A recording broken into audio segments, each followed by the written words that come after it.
Okay, we're going to go over the chuck removal procedures for the single and double sleeve chucks. This one has where you have to hold the outside collar in order to tighten and loosen the chuck.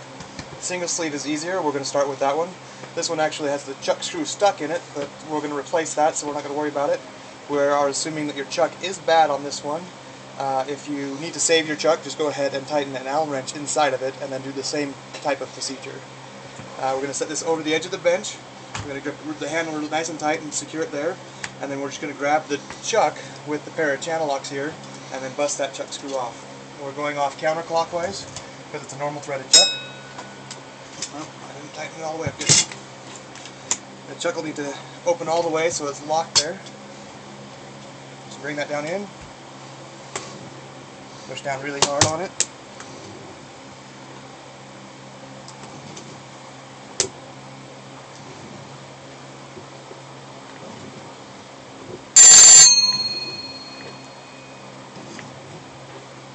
There goes that chuck screw. And the chuck's off.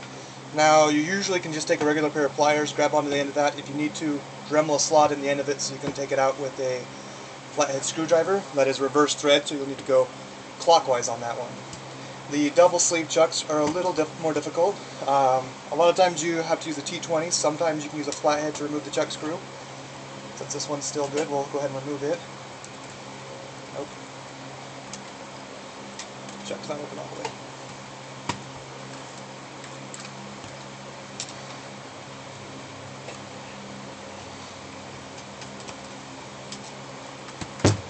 And the reason these have a double sleeve is because the shaft does not lock. The reason I was able to do that with the channel locks on the other one is because the shaft does lock.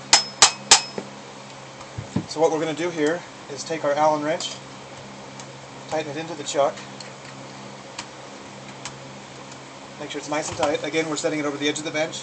This time we're going to take a hammer. Bigger the better usually, but you can do it with a smaller one. I'm going to tilt it sideways so that I get more surface area able to contact, so I don't miss as easy. And I'm going to take the hammer and just swing as hard as I can. I'm going to follow through the handle, or through this Allen wrench in order to get the proper torque on it. Usually put it in second gear and drill mode, and that'll help the transmission lock up the best. And then just give it a good whack.